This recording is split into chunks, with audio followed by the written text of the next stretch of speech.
Scotland is a nation of about 5 million people. We live on an island, and we live on the top half. The English live on the bottom half. We prefer not to think of them. Scotland is best known as a nation for its two famous exports. One of them is whisky, that golden amber-coloured liquid. We package it up in bottles and cases, and we export it all over the world. Our other export is bagpipers. We package them up in kilts and tartan, and we send them all over the world also. We send them to places as far apart as Kathmandu and San Diego. You'll find bagpipers everywhere in the world. Some are Scots, some are not. Tokyo has a pipe band. Whenever you're around and you want to find a bagpiper, all you have to do is listen. The noise is very distinctive. And I say noise, not meaning it that way. To me, bagpipe music is the sweetest sound I've ever heard. My children go to sleep to it. I feel good from listening to it. However, bagpipes have been described as being a cross between a sick cow wailing and a cat being pulled and stretched. I'll leave you to decide. Bagpipes have been around for centuries.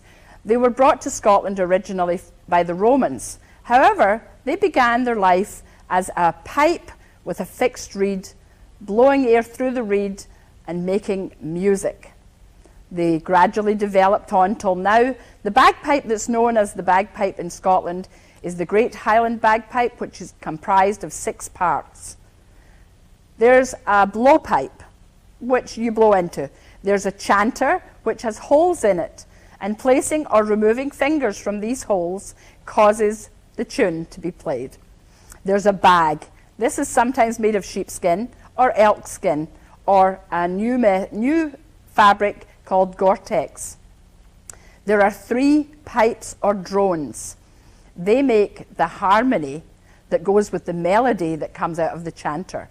There are reeds in all of the drones, and there's a reed in the chanter.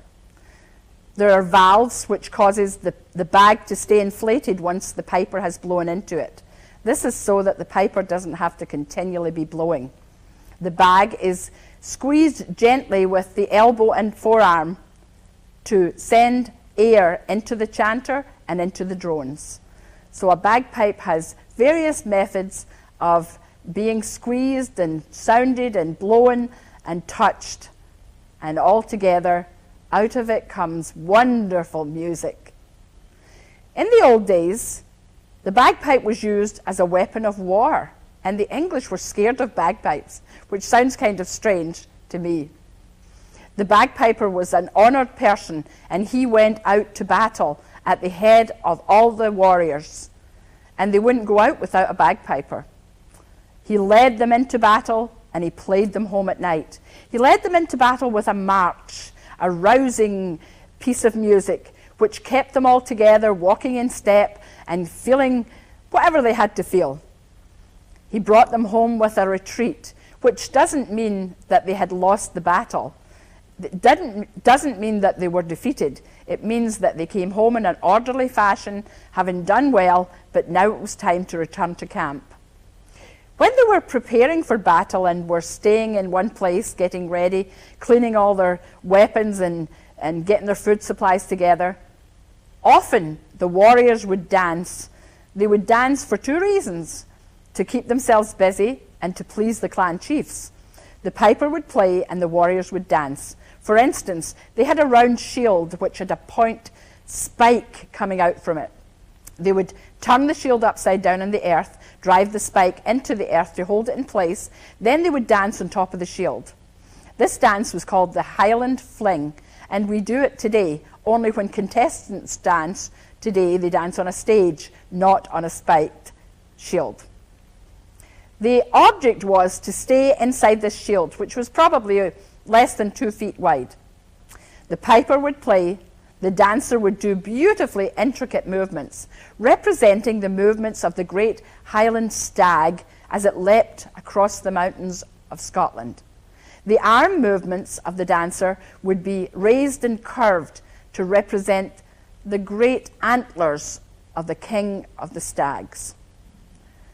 This was proving how nimble, accurate, and strong the dancers were. They stayed in one spot and danced. Another dance was called Gilly Callum.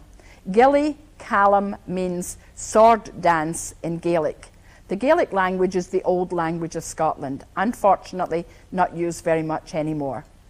Gilly was dance and Callum is sword.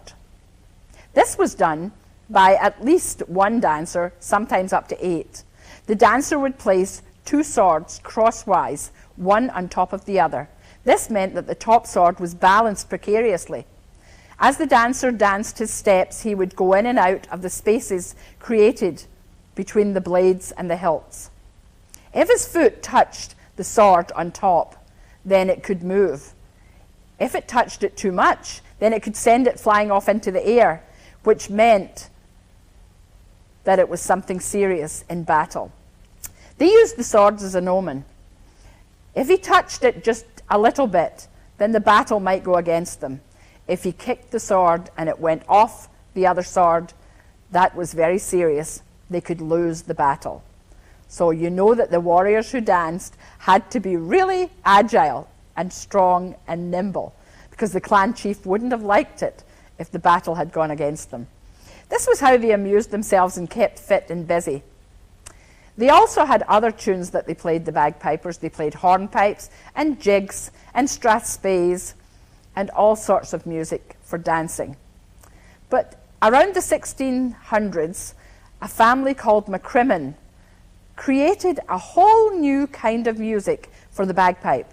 It was called pibroch. That is the English pronunciation of the Gaelic word, Pibroch.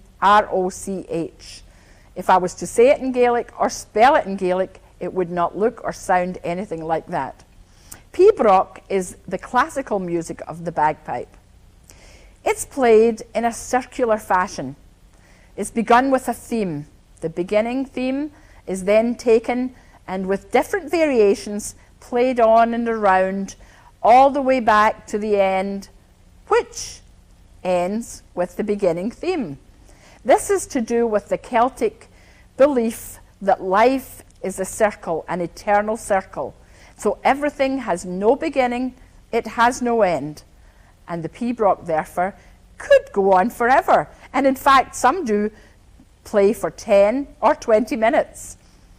They're beautiful, haunting melodies, and I personally could listen to them forever. But I think the piper might get tired. So fortunately, they sometimes stop. Bagpipe music has continued throughout the world to this day. I have a daughter who plays bagpipes. She's never been in Scotland. She's 15 years old. She will go someday. Scotland, for her, is kind of like Mecca. She plays the bagpipes beautifully. It's a thrill to hear her. She plays for dancers. She plays in concerts. But most of all, occasionally, I get her to play for me. What evokes Scotland for me is a lone bagpiper standing on top of the castle wall, looking out at the majesty of the mountains, feeling the soft rain on their face, which is almost like a kiss, smelling the peat fires with the smoke curling up out of the little houses. That is Scotland for me. Today, before, always. The music can be haunting, can be a slow air such as Amazing Grace. Most people are familiar with that one. But there are many other tunes which are just as beautiful. They can bring a tear to your eye, or they can quicken your heart as you want to dance. Bagpipes are good for celebrations and solemn occasions, such as a bride's procession to the altar, or a casket being laid in the ground. I love the bagpipe music. I could always listen to it. I wished I had been able to play it. As a child in Scotland, it was discouraged because I was a girl. I'm fortunate to live long enough to know that this discrimination no longer happens, and that we have wonderful women and men who play the bagpipes. We're honoured to have in the United States the world champion, Alistair Gillis. He is resident at Carnegie Mellon University, where he is the director of music there. Carnegie University is in Pittsburgh. Well, that's our name for it. Alistair said, since all the Americans call Edinburgh, Edinburgh, we can now call Pittsburgh, Pittsburgh. So we have rechristened the whole town. From now on, bagpipes will sound throughout Pittsburgh, played by Alistair Fraser. Listen the next time you hear a parade and the bagpipes go down the street. Think of the warriors of old and how they followed the bagpiper, sometimes to their death, but often to freedom and life.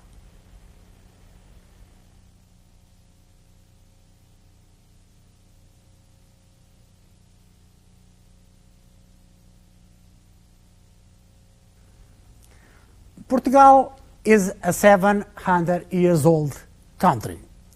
Before I came to America, had so many political change in Portugal. We had a fascist government for 4 years. We had there a president in that time, was a long time, was no freedom to speak.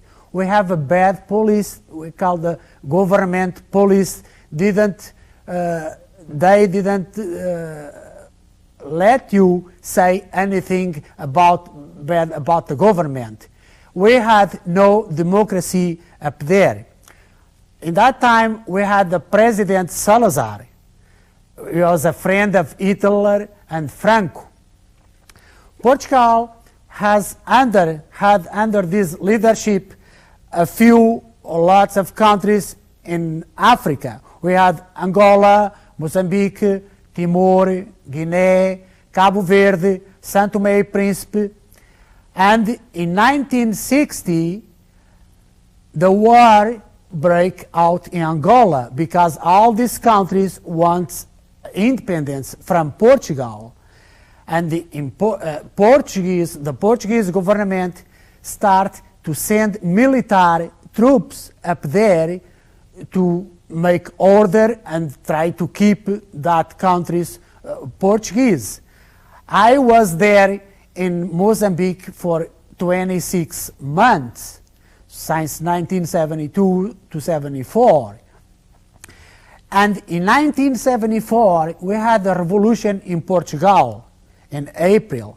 So the fascist government was overthrown, was replaced with a democratic government, and that bad police, the government police, was jailed, and some ran away out of the country. And where I lived, I had a neighbor lived a few doors from my house. With the sons, we played, we talk, we was friends. I've been a friend with him, and only one day when he was jailed too, I found out he belonged to that bad police. Today, all that countries in Africa was given independence. In Portugal, so many things changed after too. So many political parties came up, and I believe this is a problem for Portugal because we have too many political parties for a small country with 9 million or 10 million people up there. Because if you have a family with father or mother or a couple sons, you know, all of them have a different party. So I believe this is one of the problems. Here, even I still have my family up there in Portugal and friends. I still have still no news about Portugal. I'm a subscriber of a Portuguese newspaper. Is published in Newark, New Jersey, and so I keep to know all some news, the most important news about Portugal. Today, Portugal is a part of the European community in Europe.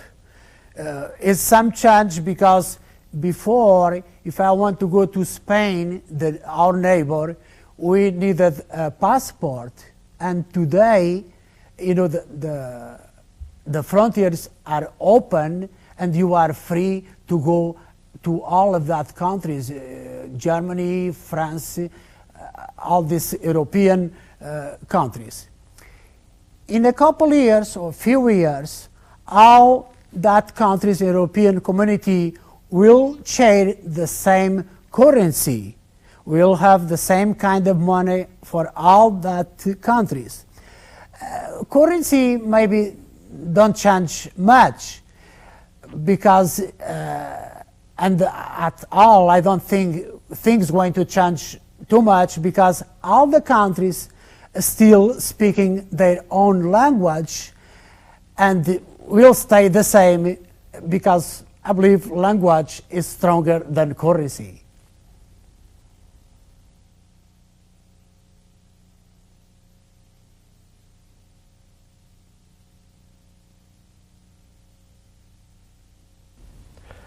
Hi, my name is Carlos Bunning, and I'm going to tell a story that occurred to me when I was about maybe 10 or 11 years old, and it happened to me when I was living in a town called Córdoba, Argentina. Now that's also the town where I was born and lived for a few years before I moved here to the United States. In any event, this is a true story that happened to me. It was, I think it was either a Saturday or Sunday afternoon, and I had a friend of mine come over and we were playing out in my backyard. At the time I had a little dog, a little Pekingese dog called Chester. And we're playing, doing our little, little kids games, when all of a sudden we heard machine gun fire outside the house. Well, being 10 or 11, you're just kind of like, wow, that's kind of cool, what's all that about?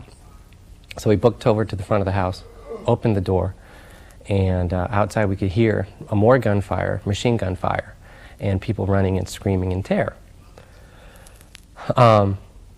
It wasn't the first time I'd seen something like this, because in Argentina, things like this happen not often, but enough to more or less people got used to it.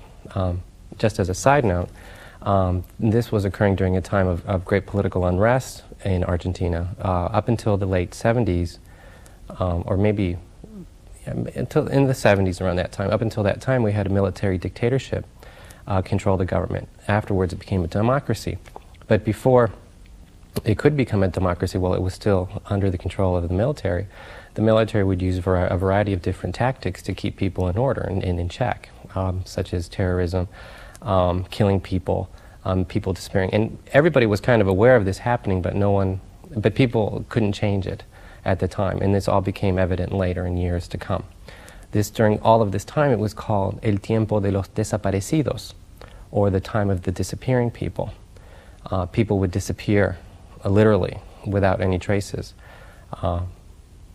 I had a cousin of mine that was killed in this manner. He was killed and tortured in front of his family. He was 14 and believed to be in some kind of political counter-movement. But all of this was happening. People were disappearing. Terror was, things would happen in the streets where machine gun fire would take over. And in this particular day, it happened that machine gun fire, was going in front of my street.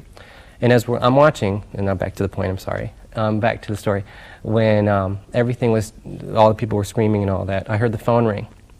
I ran to the phone, picked it up, and it was my mother. And I could hear and I could sense the fear in her voice as she was saying, they're there, hide, están ahí, escóndete, escuéndense, or however, I can't remember how exactly she said it, but I could sense in her voice that she was really scared. Hung up the phone, grabbed my friend, closed the door, locked the door, put up a chair up against the door, went to the kitchen, and we took out all the knives in the kitchen. And with my dog, we went and hid in my parents' bedroom. We closed the door, locked the door again, and then hid underneath the bed. And it wasn't too long after that happened that we heard people walking on our ceiling or on the rooftop. And my dog is like screaming, and not screaming, but making yelping, barky little sounds that dogs do when they're little puppies. And as we were hidden underneath the bed, we could see outside, underneath the door, through the bottom part of the door. We heard what we think is a rope being thrown into, because we have an indoor patio. And soon after that, people coming into the house. How many people exactly came in, I don't know. Who they were, I don't know. We never saw them. But they did come into the house, and we could hear them going into every single room of the house, and through the atrium, the kitchen, the bedrooms. And we heard them approach our bedroom, where we were underneath the bed. And we heard them get to the door, try to open the door. They realized it was locked, and they never came in. They just tried to open it, they never did, and they just left us. I'm holding my dog underneath because my dog's making all kinds of noises. My friend's terrified, and so am I. And just as these people came in, the same way they came in, they came out. And until this day, who they are, who they were, what they were doing, is still a mystery. But it's a true story. Thank God it doesn't happen very often now.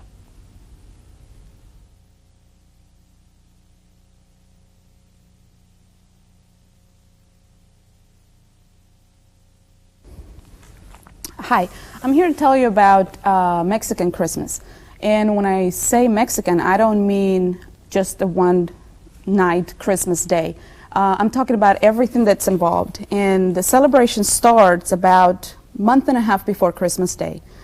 It starts with setting up the manger. Now the whole family gets together and sets up the nativity scene.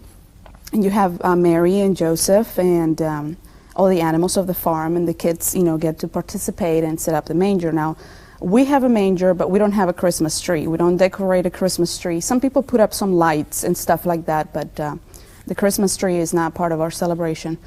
Then from that time on, you go to church every Saturday until Christmas Day. And those Saturday celebrations are called posadas.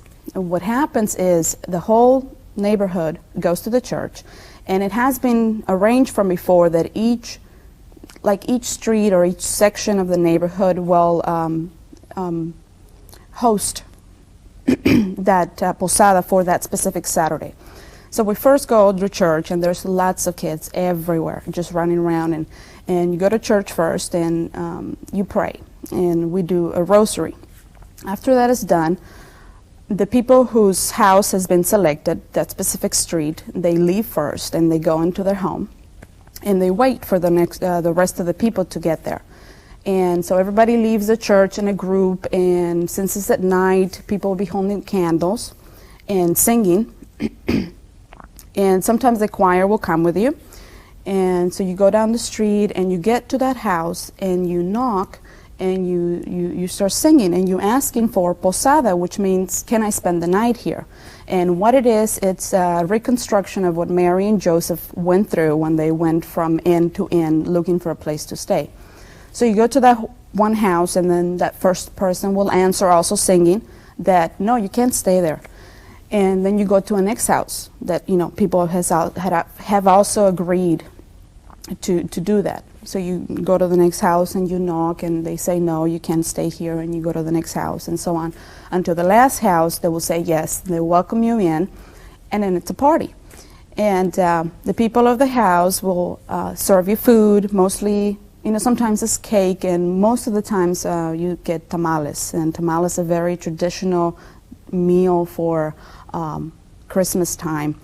And you also get a kind of a beverage that is called champurrado. Now, don't ask me what it is, because you don't get to know that until you're much older and your grandmother or your mother tells you how to make it, but it tastes like chocolate with cinnamon, and it's very thick, and it's warm. It's delicious for winter time.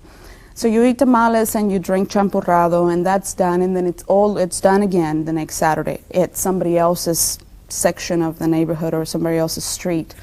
And you do that. Now the last posada is held at the church, and you go through the same steps. You go into the church, you pray, and then you have a party in the patio. So you set up little areas. You do the same thing. You go to a corner and you sing to a group of people, and they'll say, no, you can't stay here, and you go around.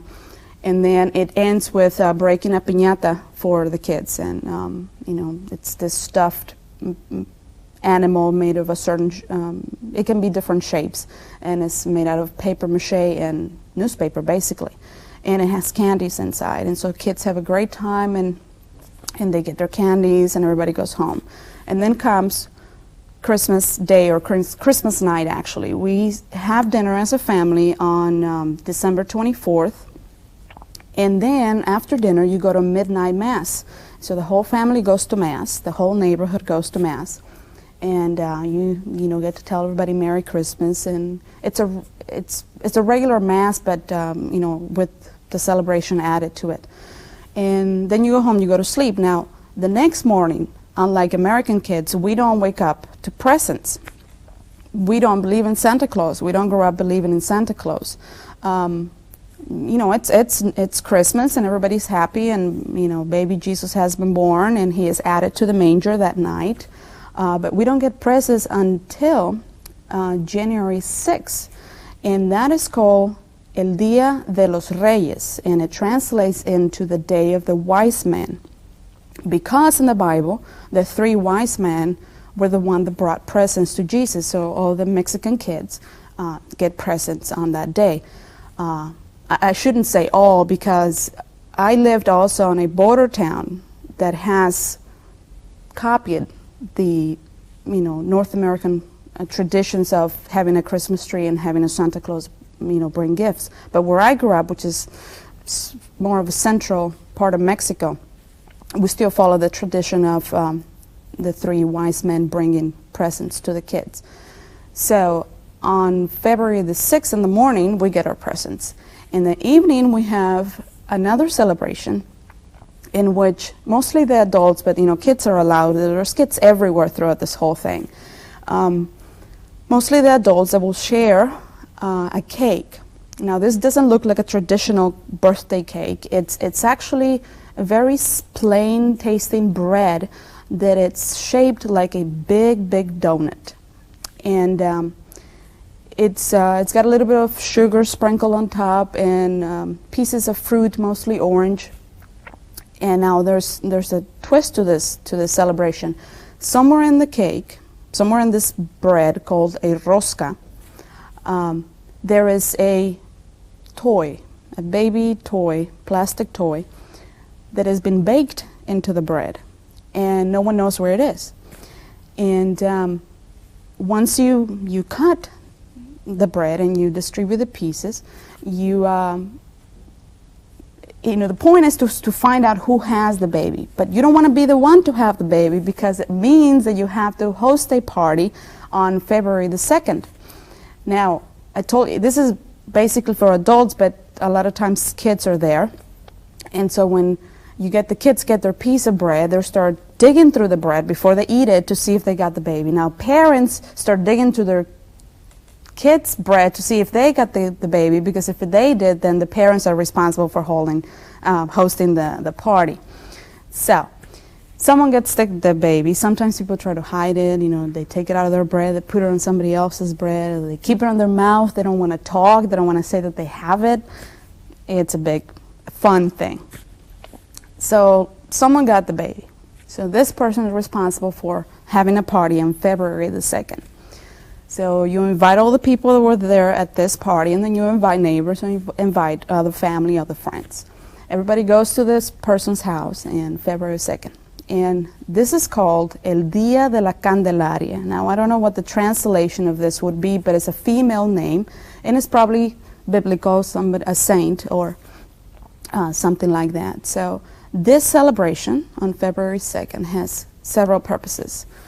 You get together and pray again, do the rosary, go through the whole thing on your knees. It's kind of long. And then you pick up the baby from the manger. Now, the manger's still up from way middle of November until this day, February the 2nd. And this is the day where the manger gets put away. And so you pick up the baby and put him away in his box. and then the kids are allowed to bring the rest of the things, put them away. And during the prayer, you ask for the animals to be blessed.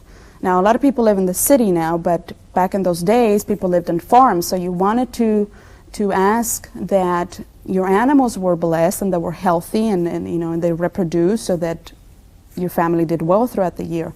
You also ask for the seeds to be blessed so that you have a good harvest and there's plenty of food for everybody. And the last purpose of this party is to close all the celebrations, the Christmas celebrations that started at the beginning of December or middle of November.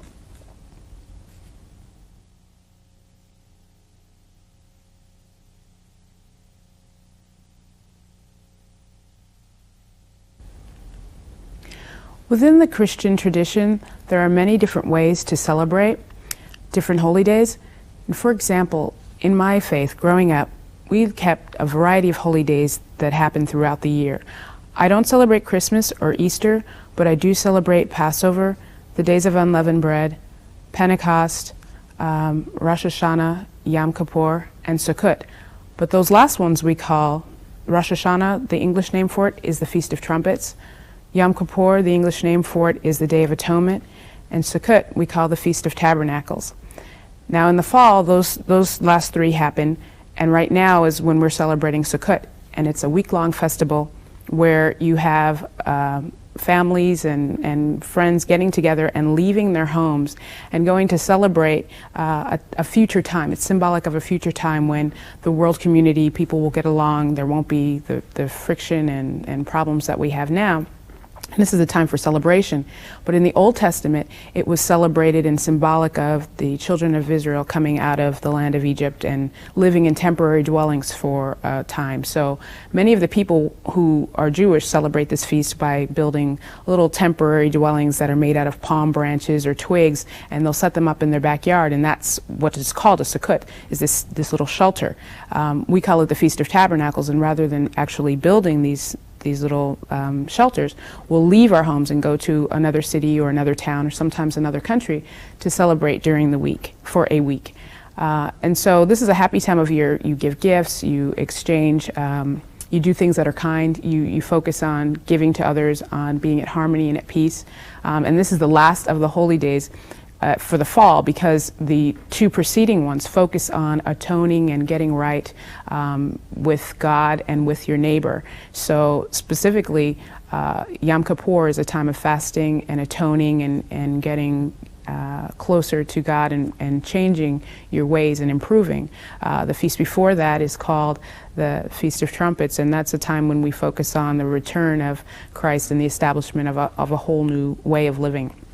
So this is a very happy time of year, but many Christians aren't familiar with this, and those who ask me what it is I'm celebrating assume I'm Jewish, because those are holy days that Jews also observe.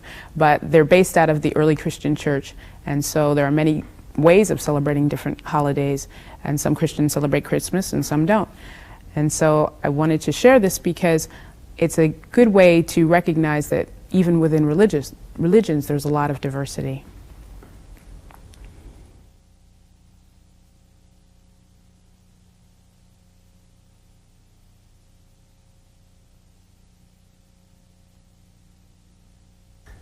I moved from Portugal to United States in 1980. The reason I moved to United States was looking for a better living. And I found a better living because this is a very great country. I came with my wife, and our first job was butler. I was a butler and driver, and my wife was cook and maid.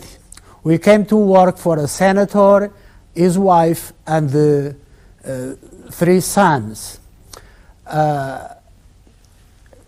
We liked the job very much, but it was very hard and difficult for us, the language, because when I came to America, I didn't know how to say good morning, and it was difficult when I have to go to shopping looking for food and don't know where I can find, beans, because I didn't know what beans means, because, we didn't speak English, nothing.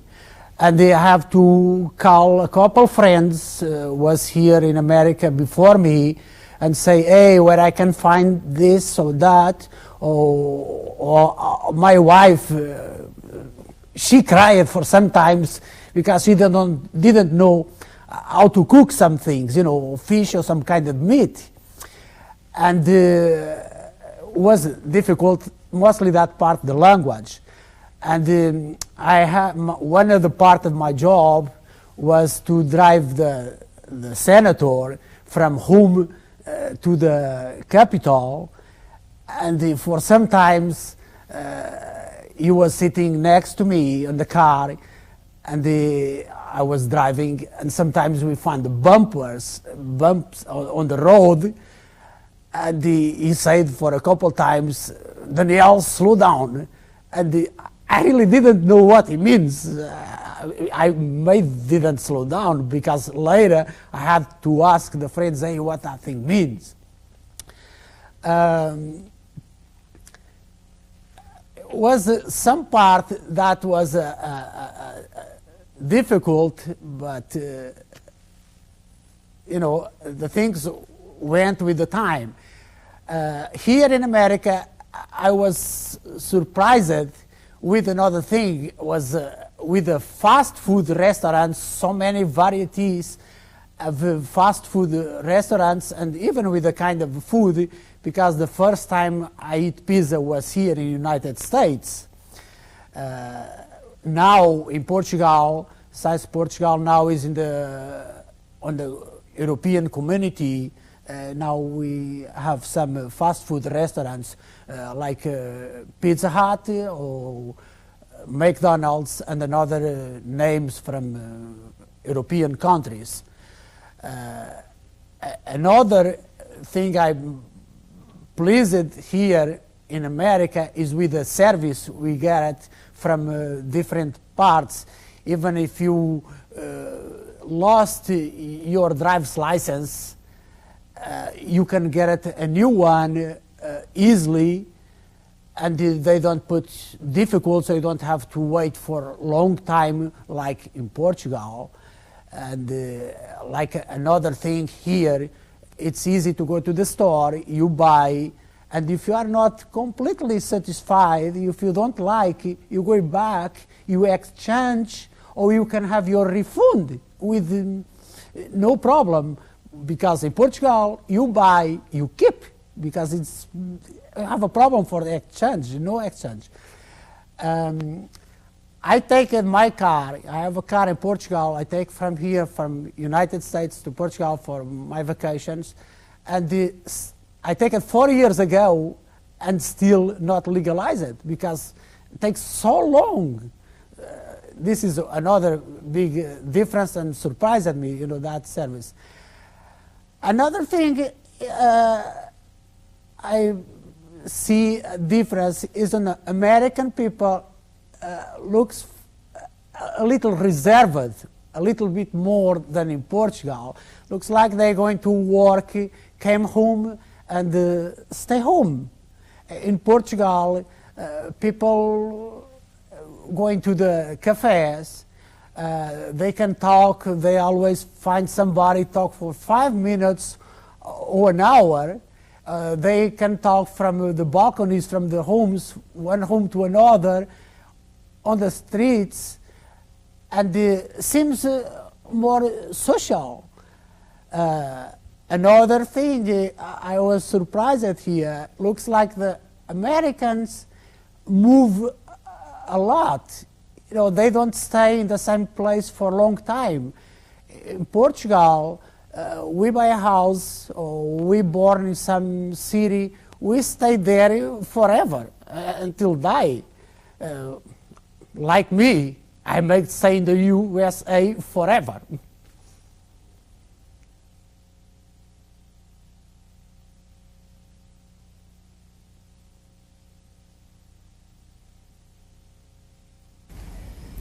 I'd like to tell you a story about my family today. It's one that's shared by Japanese Americans who settled on the West Coast from Washington to California. On December 7, 1941, Japan bombed Pearl Harbor. President Roosevelt called that day a day of infamy. And for the 120,000 Japanese Americans and their immigrant parents, that day served as a catalyst. It would shake the foundation of their belief in America and challenge the core values they held as American citizens. My mother's family had immigrated to California around the turn of the century from Japan.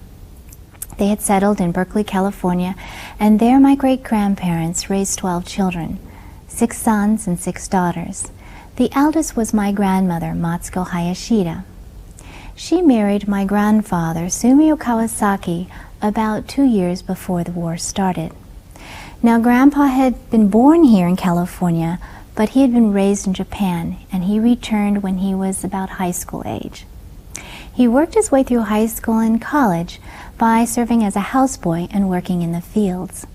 It was while he was a student at UC Berkeley majoring in economics that he met my grandmother. He rented a room in the home of my great-grandparents, and of course, the rest is history.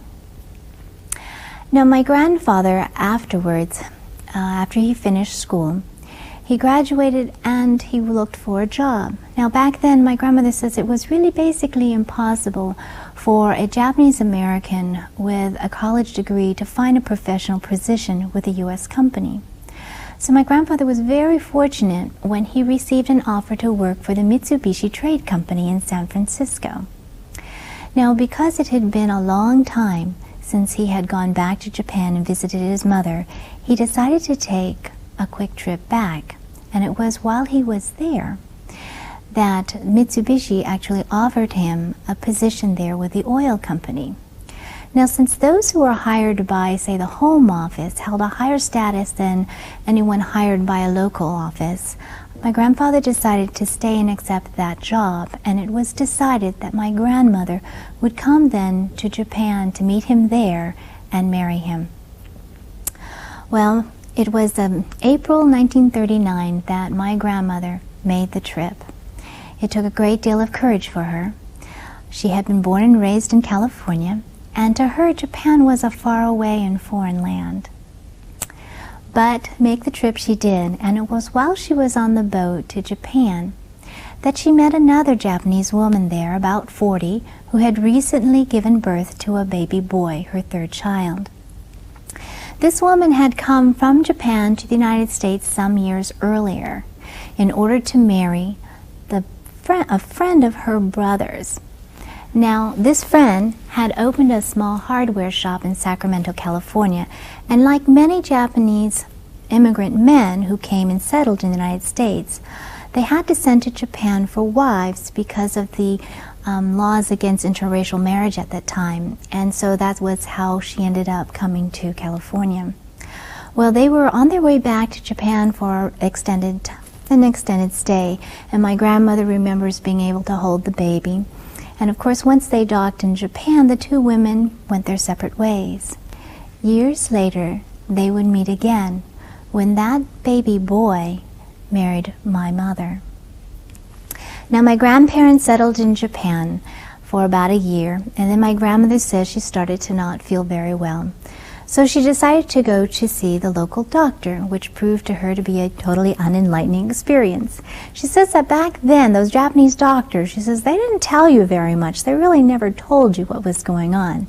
And so this doctor said to her, well, you're probably just homesick, and maybe what you need is a change in scenery. Well, my grandmother decided that she would return to the United States for a visit and see her family and friends. She said no sooner had she stepped off the ship and her mother met her, that her mother took one look at her and quickly diagnosed the source of the problem. You're pregnant, she told her. Hence the birth of my mother, Chieko Kawasaki, in October of 1940.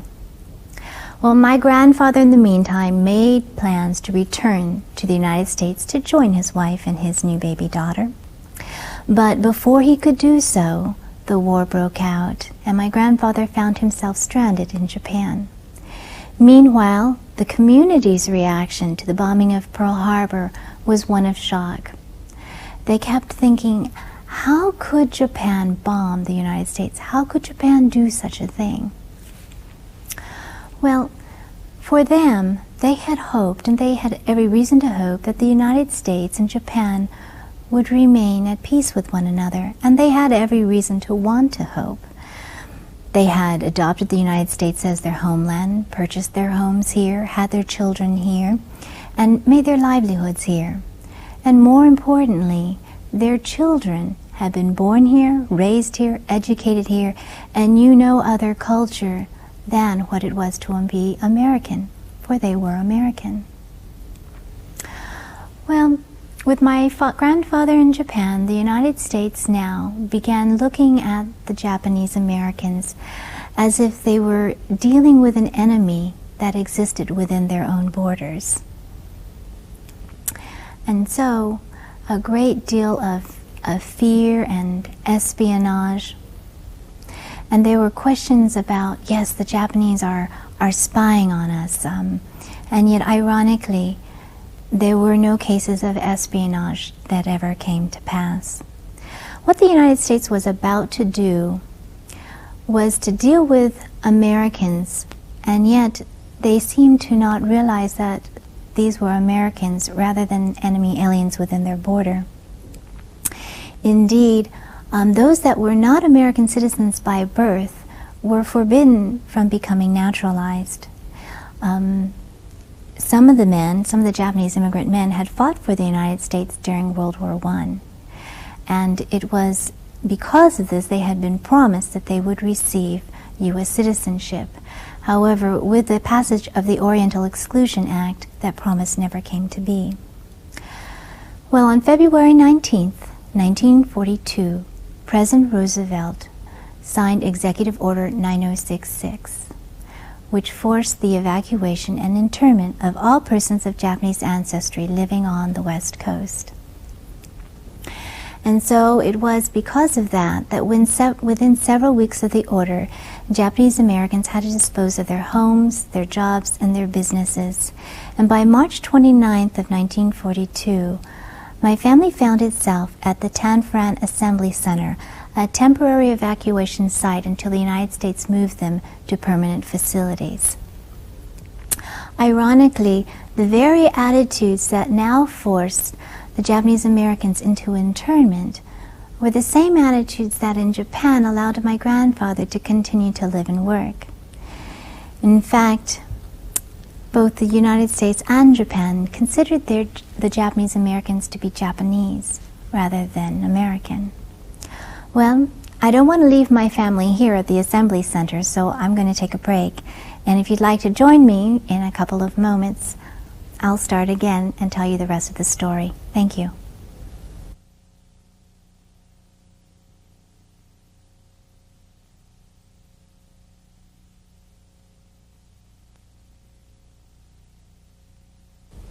Well, we last left my grandfather stranded in Japan. But meanwhile, in the United States, it turns out that he actually fared far better than a number of the men here. Within 3 days after the bombing of Pearl Harbor, the FBI began showing up at homes throughout the West Coast, and they ended up taking about 1,300 of the men into custody.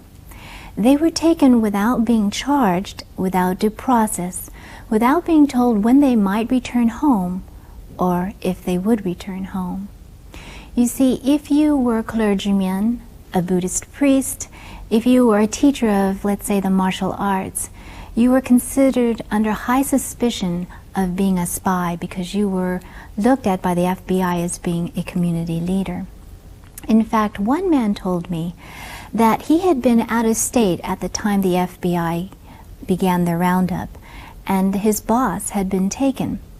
Knowing that his boss's wife had no one to turn to, he tried desperately to re-enter California to help her, but he ended up being stopped at the border because, since he was of Japanese ancestry, the state was now closed to him. Unable to reach her, this woman, who now found herself alone, frightened, and living amongst a nation now swept up with wartime hysteria, this woman committed suicide and left behind her a note that simply read, "God bless America." My family, of course, by now was living at the Tanforan Assembly Center. Tanforan was actually the local horse race track. Linoleum had been hastily tacked down in the horse stalls, and whole families now found themselves removed from their homes and living one family to a stall, with the smell of manure still permeating every corner. There they would stay for the next 6 months. By September of 1942, they boarded a train under armed guard to begin the journey to an undisclosed location in Utah, and there they would stay until the United States decided to let them go. As the train pulled slowly out of Tanforan to begin the trip, my grandmother said she looked out the window and she saw a woman her age with her baby out for a walk. She said that the woman looked up at the trains as they passed, as rail car after rail car passed by her, and she saw thousands of Japanese faces at the windows. The woman wore an expression as if wondering what was going on here. And for my grandmother, it was at that moment that she realized that that woman could be out there going for a walk with her baby, and she could not do that simple thing. She says that you never know how precious your freedom is until it's been taken away. Well, during that long journey, they were told to pull down the shades, but my grandmother said she snuck a peek out the window, saw the train pass the Berkeley station, and then it went through the Great Sierras and then across the Great Salt Flats of Utah, and then came for a stop in the desert and allowed everyone to get out and stretch their legs a bit. My grandmother recalls the armed guards standing all around them to prevent anyone from running away, and she always laughs because she says, as if there was anywhere to run to. Well, eventually they made it to Topaz, named after a mountain to the west of the camp. It was located in the Utah desert, and like so many other camps, about 12 in all run by the War Relocation Authority, they were primarily located in desert areas throughout the United States, wherever a local community couldn't raise too loud of a fuss. Topaz became their home until from 1942 until 1945. They lived in hastily built barracks of green wood that shrank in the desert sun and let in the dust during the sandstorms. But not all of my family went to Topaz. My Uncle Tetz joined the U.S. military intelligence. You see, at the onset of the war, the United States found out that they really didn't know anything about Japan, had never been interested. Now, suddenly, they were at war with this country. Well, for those Japanese American men like my uncle, they were sent by the United States into the Pacific theater of the war, places like the Philippines and Saipan. They trained Japanese interpreters, interrogated Japanese prisoners to gather military intelligence, and it was these Japanese American men that broke the Japanese code that shortened the war with the United States. In addition, many of the men volunteered from the internment camps to serve in the army. They hoped that by doing so, the United States would realize that they were loyal citizens, that the United States was their nation too. Because of their race, they were segregated into the 442nd Regimental Combat Team. That group of young military men became the most highly decorated unit of that war for a unit their size and length of service, but they did so at a price. Their casualty rate was 300%. While Japanese Americans spent the war in internment camps, there were many of those who disagreed with what the government had done. And to these people, we owe our thanks. To the Quakers that fought long and hard so that Japanese American students in the camps might be allowed out to go to universities on the East Coast, of which my Uncle Mitch was a beneficiary. And to the governor of Colorado, who opened his state's borders so that Japanese Americans might come to Colorado to live and escape the internment, this man committed political suicide for what he did. And to the many Caucasian families who opened up attics and basements so that we could store our belongings, so that not everything would be lost. Their kindness, their letters, and their care packages will never be forgotten. These people served as lights during the darkest years of our lives. Well, my family finally made it back to Berkeley, California. And my grandfather, after serving the U.S. occupational forces in Japan, finally made it back to join his family. And in 1988, we came full circle when President Reagan, a great admirer of the valor of the 442nd, signed the Civil Liberties Act. That act provided an apology and a recognition for the violation of our civil rights. And although the United States could not reimburse Japanese Americans in 1988 dollars for the monetary losses they had suffered with the loss of homes and jobs and livelihoods, they did provide a monetary and symbolic payment to recognize the violation of civil rights. And it was my honor to be asked to join the Department of Justice to work in administering that program as their community liaison. You know, we were fortunate that we did not suffer the horror of the Nazi internment camps in Europe, or the labor camps of Cambodia, and the generations of slavery faced by African Americans. What we are, rather, is a modern-day example of how the civil rights of Americans can be summarily denied. This wartime violation didn't come during a war of muskets and cannons, of bows and arrows. This was a war fought with planes, tanks, and atomic bombs. This was a war many contemporary Americans still living can remember vividly because they were there. We cannot believe for an instant that such violations will never happen again, that we're past this. Our recent war with Iraq should have shown us this when American newspapers began to run articles discussing the possible removal of Iraqis in the U.S. Violations occur, and they will continue to occur. What matters is, does our belief in the values upheld by the U.S. Constitution and the Bill of Rights still hold true no matter how frightened we are, no matter how terrible the enemy, no matter how strange the face? Racism draws its power from our fear. No one says it's wrong to be afraid.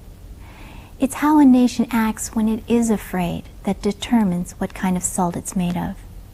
Will the United States, as the years progress, face its demons when they come and still maintain the faith? That answer lies in the actions of each of us as citizens, for we determine what our leadership may or may not do. And it is in us that the civil rights and the words of the Bill of Rights find their life, or die as words spoken but unrealized. Thank you for your time today, and God bless.